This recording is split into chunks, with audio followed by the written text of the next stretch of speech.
नरेंद्र मोदी 4 दिनों की विदेश यात्रा पर हैं। इस दौरान वो जॉर्डन, इथियोपिया और ओमान में द्विपक्षीय रिश्तों में मजबूत बनाने और रक्षा सहयोग के साथ क्षेत्रीय सुरक्षा पर अहम बातचीत करेंगे। इसी अहम दौरे के पहले पड़ाव में प्रधानमंत्री मोदी जॉर्डन गए थे। यह यात्रा कई वजहों से अहम रही, क्योंकि भारत जॉर्डन का चौथा सबसे बड़ा व्यापारिक साझेदार है। दोनों देशों के संबंध व्यापार से कई बढ़कर हैं। इस साल भारत और जॉर्डन के बीच कूटनीतिक संबंधों की 75वीं सालगिरह है। प्रधानमंत्री मोदी इससे पहले फरवरी 2018 में जॉर्डन की यात्रा पर गए थे। इसके अलावा किंग अब्दुल्ला द्वितीय भी बातचीत के लिए भारत दौरे पर आ चुके हैं। प्रधानमंत्री मोदी जॉर्डन में किंग अब्दुल्ला से मिलकर 75 साल पुराने द्विपक्षीय संबंधों की समीक्षा करी और क्षेत्र में शांति, सुरक्षा और समृद्धि को बढ़ावा देने पर चर्चा भी करी।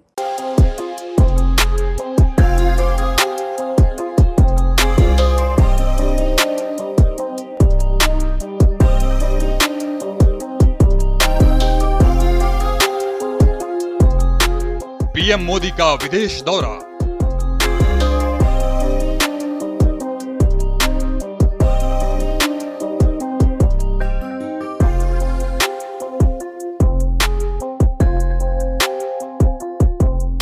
रिश्तों में आएगा नया सवेरा।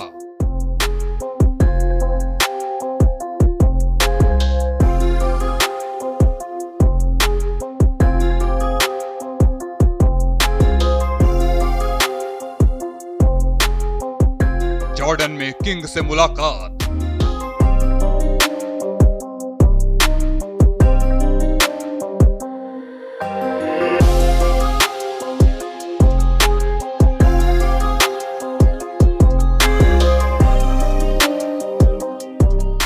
इथियोपिया में नया आगाज।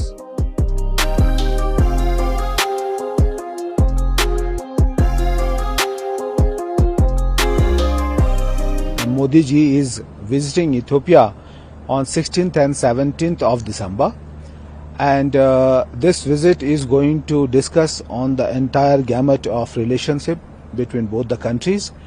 And we during the visit, the both leaders will also review the issues which are related to regional and international issues.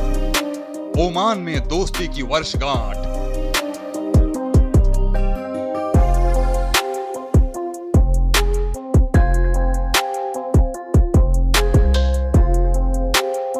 PM Modi 3 देशों की विदेश यात्रा पर हैं। मोदी 15 से 18 दिसंबर तक जॉर्डन, इथियोपिया और ओमान की त्रिदेशीय यात्रा पर रहेंगे। सबसे पहले पीएम मोदी किंग अब्दुल्ला द्वितीय इब्न अल हुसैन के निमंत्रण पर जॉर्डन पहुंचे हैं। मोदी 15 से 16 दिसंबर तक जॉर्डन में रहेंगे। इस दौरान वो भारत जॉर्डन संबंधों पर जॉर्डन किंग अब्दुल्ला के साथ बातचीत करेंगे। ये यात्रा भारत और जॉर्डन के राजनयिक संबंधों के 75 साल पूरे होने पर हो रही है। India and Ethiopia are two civilizational countries, and we have very long-standing, deep and friendly relationship. This visit is taking place on the 15th year of for last 15 years no Prime Minister from India has visited this place. So this is a very historic moment for us, and we see that there are a big and rich agenda on which the discussions will take place. It will strengthen the cooperation at the bilateral level. Both the countries are members of BRICS, and we are very important partners when it comes to cooperating on international issues such as UN reforms, regional issues, and also there are agendas which we discuss at the regional level, particularly at the level of BRICS. So India is going to be the chair of BRICS in 2026, Ethiopia being an important member. So all those issues will come up during the discussions. Modi 16 दिसंबर को Jordan से Ethiopia जाएंगे। PM Modi की इस ऐतिहासिक यात्रा के मौके पर 10 फरवरी 2018 का दिन याद करना बेहद अहम हो जाता है।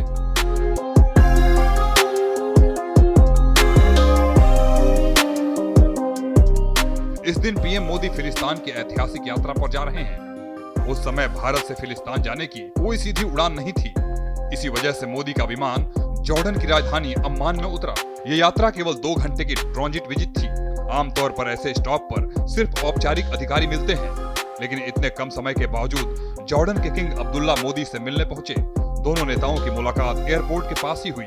इस छोटी सी मुलाकात के करीब 15 दिन बाद जॉर्डन किंग अब्दुल्ला भारत दौरे पर पहुंचे। उनके आने पर मोदी प्रोटोकॉल तोड़कर एयरपोर्ट पर उनका स्वागत करने पहुंचे थे। अब 7 साल बाद एक बार फिर मोदी जॉर्डन में हैं। बता दें, भारत और जॉर्डन ने 1950 में राजनयिक संबंध स्थापित किए थे, जिसके 2025 में 75 साल पूरे हो गए हैं। मोदी इस खास मौके पर जॉर्डन पहुंचे हैं। भारत जॉर्डन का चौथा सबसे बड़ा ट्रेड पार्टनर है। दोनों देशों के बीच 2023-24 में 26,033 करोड़ रुपए का व्यापार हुआ। इसमें भारत का निर्यात करीब 13,266 करोड़ रुपए था। इन देशों ने द्विपक्षीय व्यापार को बढ़ाकर $5 अरब यानी 45,275 करोड़ करने का लक्ष्य रखा है।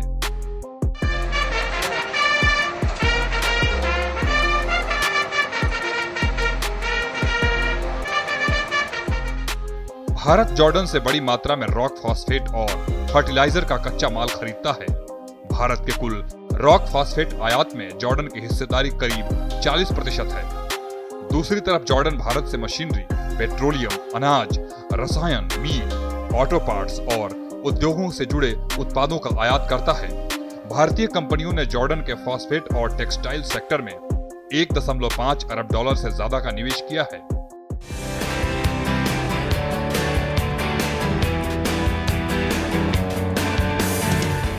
पीएम मोदी के दौरों में दोनों देशों के बीच India Middle East Europe economic corridor पर अहम बातचीत की भी संभावना है। बता दें, भारत में साल 2023 में G20 समिट के दौरान पहली बार India Middle East Europe economic corridor यानी IMEC का ऐलान हुआ। ये एक इंटरनेशनल ट्रेड रूट का प्लान है, जिसके जरिए भारत का सामान मिडिल ईस्ट से होते हुए यूरोप तक पहुंचाया जाएगा।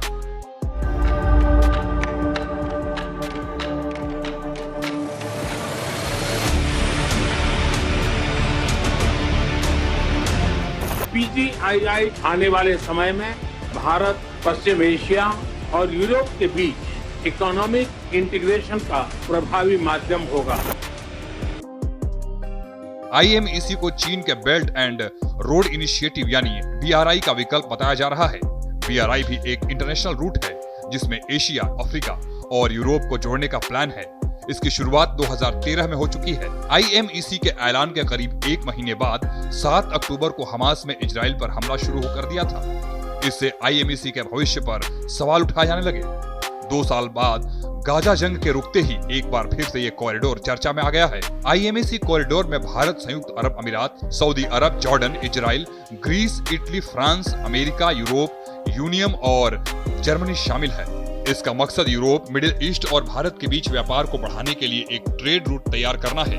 इस प्रोजेक्ट के तहत यूरोप, मिडिल ईस्ट और भारत को समुद्री और रेल मार्ग के जरिए जोड़ा जाएगा। सऊदी अरब में 1200 किमी का रेल मार्ग पहले से तैयार है। जॉर्डन से लेकर इजराइल तक रेल मार्ग पर काम होना बाकी है। इसमें तेजी लाने के लिए मोदी के दौरे को अहम माना जा रहा है।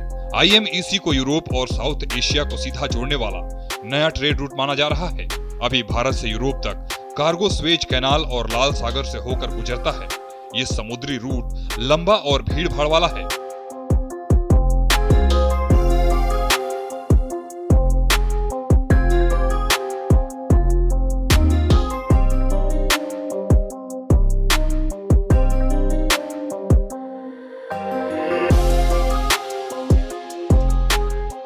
इसमें समय भी ज्यादा लगता है। IMEC कॉरिडोर की कुल लंबाई 6000 किलोमीटर है।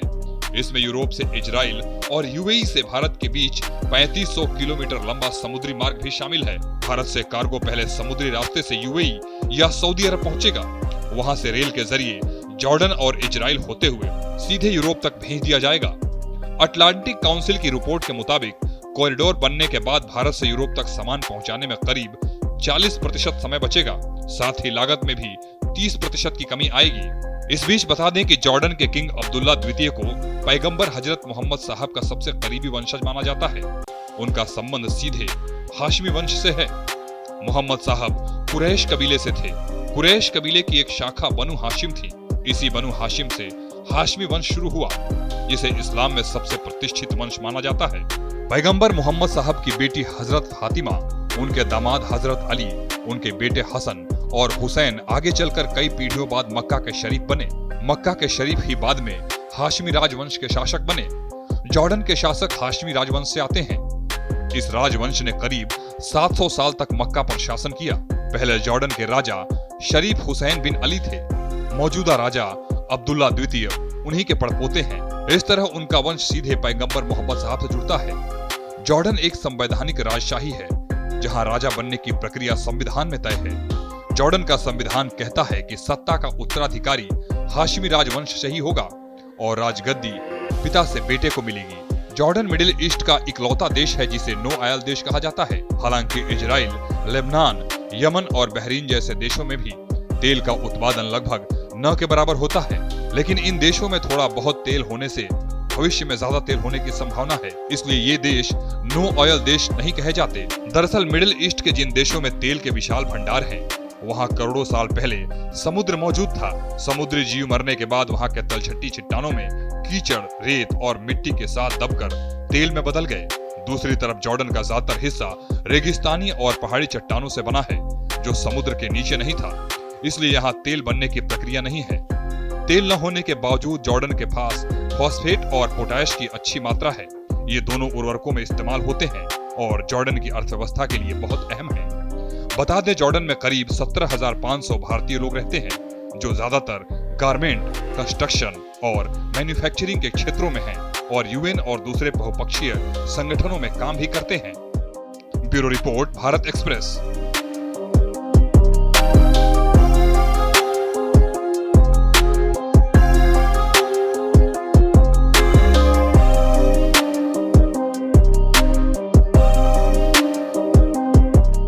जॉर्डन के बाद प्रधानमंत्री मोदी के इथियोपिया दौरे से दोनों देशों के बीच दीर्घकालिक, गहरे और मैत्रीपूर्ण संबंध एक बार फिर गहरे होने की संभावना है। दोनों देश ब्रिक्स देशों के सदस्य भी हैं। इथियोपिया के प्रधानमंत्री अबी अहमद अली के निमंत्रण पर प्रधानमंत्री मोदी 16 दिसंबर यानी आज इथियोपिया की राजकीय यात्रा करेंगे।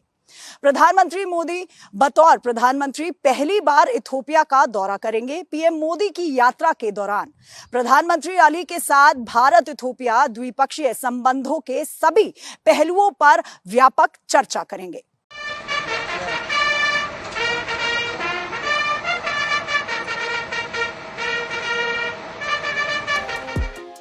प्रधानमंत्री नरेंद्र मोदी 3 देशों के बेहद अहम दौरे पर हैं।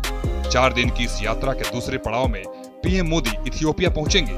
भारत और इथियोपिया 2 सभ्यताओं से संपन्न देश हैं। हमारे बीच बहुत लंबे समय से गहरे और महत्वपूर्ण संबंध हैं। You have rightly mentioned all these sectors are on our agenda for discussion, and in addition, investments from India in Ethiopia, mining sector, digital public infrastructure, cyber security, these are the areas. Agriculture is a very important area because 80% of Ethiopians depend on agriculture for their livelihood. So we are going to discuss wide-ranging areas, and I doubt that there is anything which has been left out. Ethiopia के प्रधानमंत्री अबी अहमद अली के निमंत्रण पर प्रधानमंत्री मोदी 16 दिसंबर से Ethiopia की राजकीय यात्रा करेंगे। ये पीएम मोदी की अफ्रीकी राष्ट्र की पहली यात्रा होगी। दरअसल भारत द्वारा 2026 में ब्रिक्स शिखर सम्मेलन की अध्यक्षता करने के चलते पीएम मोदी की इथियोपिया की यात्रा बेहद खास होने वाली है। इस दौरे से द्विपक्षीय संबंधों में मजबूती आएगी। इसी के साथ पीएम मोदी की इथियोपिया यात्रा संयुक्त राष्ट्र सुधारों और ब्रिक्स एजेंडा समेत अंतर्राष्ट्रीय मुद्दों पर सहयोग को और गहरा करेगी। एमईए के जरिए जारी एक बयान में कहा गया है कि पीएम मोदी इथियोपिया के प्रधानमंत्री डॉक्टर अबी अहमद अली के साथ भारत इथियोपिया द्विपक्षीय संबंधों के सभी पहलुओं पर व्यापक चर्चा करेंगे। ग्लोबल साउथ में साझेदार के तौर पर ये यात्रा दोनों देशों के दोस्ती और द्विपक्षीय सहयोग के गहरे रिश्तों को और आगे बढ़ाने की साझा प्रतिबद्धता के साथ पुष्ट होगी। You have touched upon a very important point. Through International Solar Alliance, a large number of projects are proposed to be launched in Ethiopia. And this ranges from solar rooftop, of regional connectivity through solar energy, off-grid connectivity, solar pumps, so that the lives of those people who are not part of the national grid, they can be provided access to energy and access to energy is also one of the very important element and very important anti-poverty measure. विदेश मंत्रालय के मुताबिक PM Narendra Modi पिछले 15 सालों में Ethiopia आने वाले पहले प्रधानमंत्री होंगे, इसलिए ये हमारे लिए बहुत ऐतिहासिक पल है। इस दौरान दोनों देशों के प्रधानमंत्रियों के बीच बड़े एजेंडे पर अहम चर्चा होगी, जिससे द्विपक्षीय स्तर पर सहयोग मजबूत होगा। दोनों देश ब्रिक्स के सदस्य हैं और जब यूएन सुधार और क्षेत्रीय मुद्दों जैसे अंतर्राष्ट्रीय मुद्दों पर सहयोग करने की बात आती है तो हम बहुत महत्वपूर्ण पार्टनर हैं। ऐसे एजेंडा भी हैं जिन पर हम क्षेत्रीय स्तर पर चर्चा करते हैं, खासकर ब्रिक्स के स्तर पर। Modi ji is visiting Ethiopia on 16th and 17th of December, and this visit is going to discuss on the entire gamut of relationship between both the countries, and we during the visit the both leaders will also review the issues which are related to regional and international issues. Bharat 2026 में BRICS का अध्यक्ष बनने जा रहा है, जिसमें Ethiopia एक महत्वपूर्ण सदस्य है। इसलिए चर्चा के दौरान इन सभी मुद्दों पर बात होगी। भारत इस औपचारिक समूह के संस्थापक सदस्यों में से एक है। इस संगठन को पहली बार 2006 में न्यूयॉर्क में संयुक्त राष्ट्र महासभा के दौरान आयोजित ब्रिक्स विदेश मंत्रियों की बैठक में औपचारिक रूप दिया जाएगा। दक्षिण अफ्रीका की अध्यक्षता में अगस्त 2023 में मिले निमंत्रण के बाद इथियोपिया आधिकारिक तौर पर जनवरी 2024 में ब्रिक्स समूह में शामिल हो गया। इथियोपिया के साथ साथ मिस्र, ईरान और संयुक्त अरब अमीरात भी इस समूह के पूर्ण सदस्य बन गए हैं।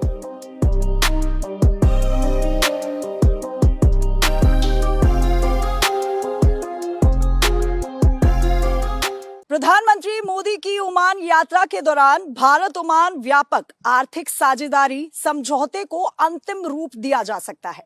प्रधानमंत्री मोदी 17 से 18 दिसंबर को अपनी यात्रा के तीसरे चरण में ओमान पहुंचेंगे।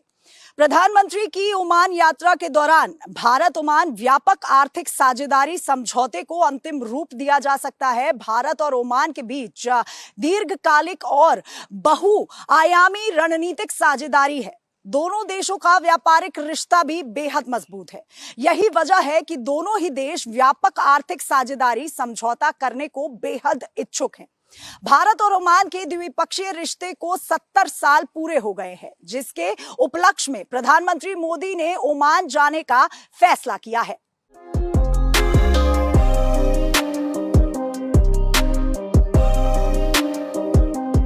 जॉर्डन इथियोपिया के बाद आखिर में पीएम की ओमान यात्रा कई मायनों में खास है। ओमान पश्चिम एशिया में भारत का सबसे पुराना, करीबी और वफादार दोस्त रहा है। ये एकमात्र ऐसा अरब मुस्लिम देश है जिसने 1971 में पाकिस्तान के साथ जंग में भारत को खुला समर्थन दिया था। ऐसे में हर किसी की निगाहें पीएम की ओमान यात्रा पर टिकी हुई है। पीएम मोदी की ओमान यात्रा भारत की रणनीतिक जरूरतों के लिए अहम मानी जा रही है। इस दौरान कई बड़े समझौते होने की संभावना है। उम्मीद है कि इस मुलाकात में दोनों देशों के बीच व्यापक आर्थिक साझेदारी समझौता को अंतिम रूप दिया जाएगा। पीएम मोदी की अध्यक्षता में केंद्रीय कैबिनेट ने प्रस्तावित ओमान और भारत के बीच मुक्त व्यापार समझौते को मंजूरी दे दी है। कैबिनेट की ये मंजूरी ओमान की शूरा परिषद के भारत के साथ प्रस्तावित एफटीए को मंजूरी दिए जाने के एक दिन बाद आई है। ऐसे में ये खाड़ी सहयोग परिषद के सदस्य देश के साथ दूसरा एग्रीमेंट है। इससे पहले भारत और जीसीसी सदस्य देश संयुक्त अरब अमीरात के बीच एक महत्वपूर्ण व्यापारिक समझौता हो चुका है। ओमान और भारत के बीच निर्यात में लगातार बढ़ोतरी हो रही है।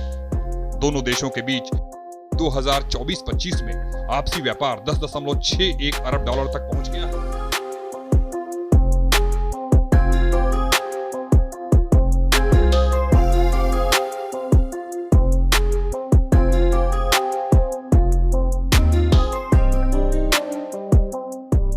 दोनों देशों के बीच कई संयुक्त उद्यम चल रहे हैं, जिसके जरिए ओमान की आर्थिक प्रगति में योगदान मिल रहा है। इसके अलावा जीसीसी सदस्य देशों में ओमान भारतीय सेवाओं के लिए तीसरा बड़ा निर्यात बाजार है। वहीं गैर तेल निर्यात के लिए ये चौथा सबसे बड़ा बाजार है।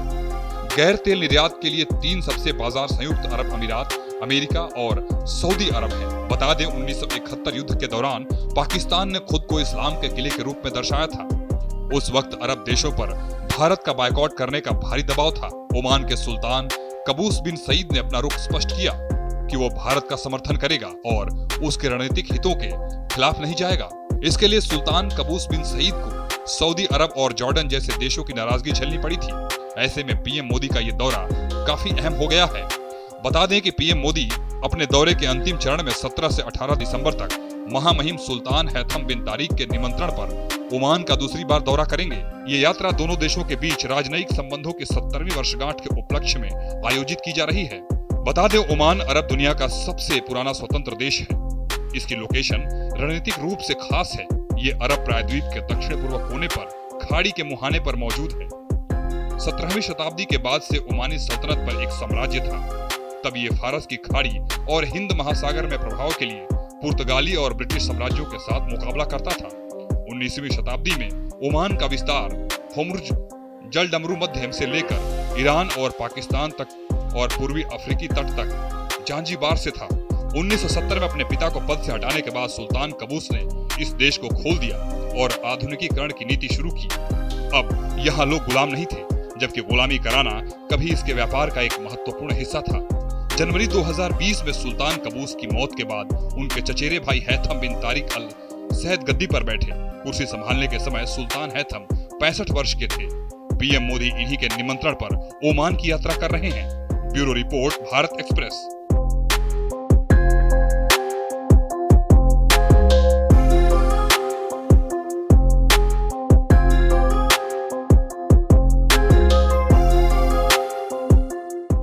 प्रधानमंत्री मोदी की जॉर्डन, इथोपिया और ओमान की ऐतिहासिक यात्रा पर है। इस दौरे का मकसद उद्देश्य पश्चिम एशिया और अफ्रीका में भारत के राजनयिक, आर्थिक और सांस्कृतिक संबंधों को और मजबूत करना है। प्रधानमंत्री मोदी की ये विदेश यात्राएं ऐसे समय हो रही हैं जब दुनिया में भू राजनीतिक तनाव बढ़े हुए हैं। प्रधानमंत्री मोदी इन देशों से रिश्ते मजबूत करके भारत की स्थिति को और बेहतर बनाना चाहते हैं।